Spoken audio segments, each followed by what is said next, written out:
there! So I thought I'd start out this channel with a good old-fashioned book haul. These are the books I bought in October. So starting out, I have Among the Janeites by Deborah Yaff, which is a journey through the world of Austen fandom.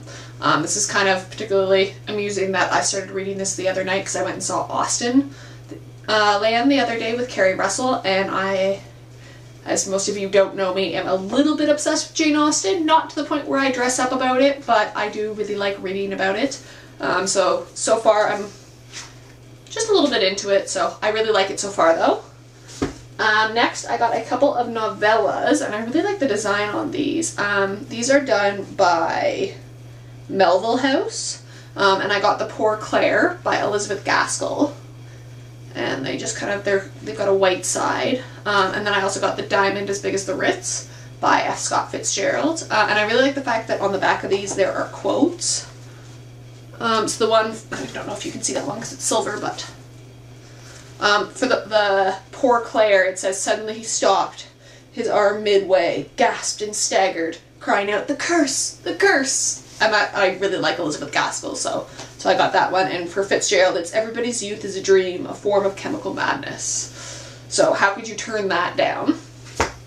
Next up, I got The Chrysalids by John Wyndham. I actually really like this penguin edition. I don't know if you can...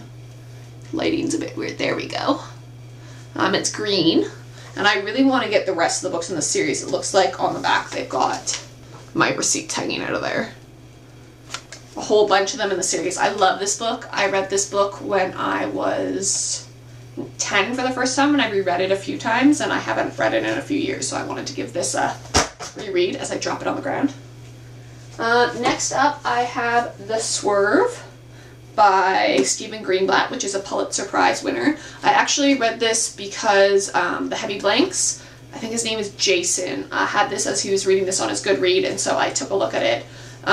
It's also a National Book Award winner, and this looks at like modern thought and the evolution of modern thought from the Renaissance and with the rediscovery of classical things. So as a history major, I find this really, really interesting. I'll probably get to this later on, and it's got some nice pictures in it. Next up is one that I'm pretty much finished, and I'll probably be doing a review. I bought this at the beginning of the month, and it is North and South by Elizabeth Gaskell, and I got the Penguin New Library Edition. There we go. There's the lighting fixing itself, and it's got little spools of thread on it, because if you know anything about Elizabeth Gaskell and North and South, it's about the Industrial Revolution, and I like the side with the stripes. I think it'll look really nice on my bookcase when I get a new bookcase. That one's going to be leaving soon.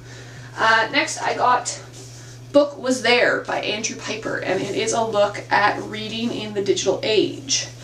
So it's looking at books as they have evolved. And I got the hardback edition because it was only a couple, I think it was like $1 more than the softback. And actually now I'm just looking at the without the dust jacket, and it's very nice. It's kind of like a taupey brown. And I cannot wait to read that. That's actually probably going on my list for books to give to people for Christmas. I know a few people who were interested when I was talking about it. And last but not least is the novel Cure, which is this beautiful book by Ella Berthoud and Susan Elderkin. It's red, obviously, but the edges are done in red.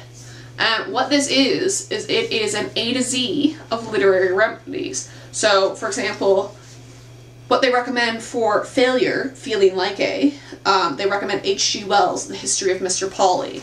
And it just goes on, and it's, you know, remedies for laziness, remedies when you are 60 plus, books you should read, and it's just really neat. I have a huge addiction to books about books. I have a whole little mini section on my bookshelf over there, and I might do a bookshelf tour / getting my new bookshelf, because this one's really small and I've clearly overstuffed it.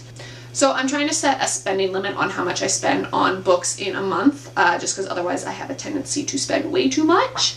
I've avoided buying books for, like physical books, for a really long time, but I'm starting to move away from using my Kindle so much and actually want physical copies of books. So you'll be seeing a lot of book hauls as I build up my collection again. I've outgrown this bookshelf, so for Christmas I'm getting a new one, and so I'll probably do a video on what the old bookshelf looks like and what the new one's going to look like, maybe too, if I can convince my mom to let me crowd my room a little bit. But yeah, so that is my book haul for October, and I'll see you guys soon. Bye!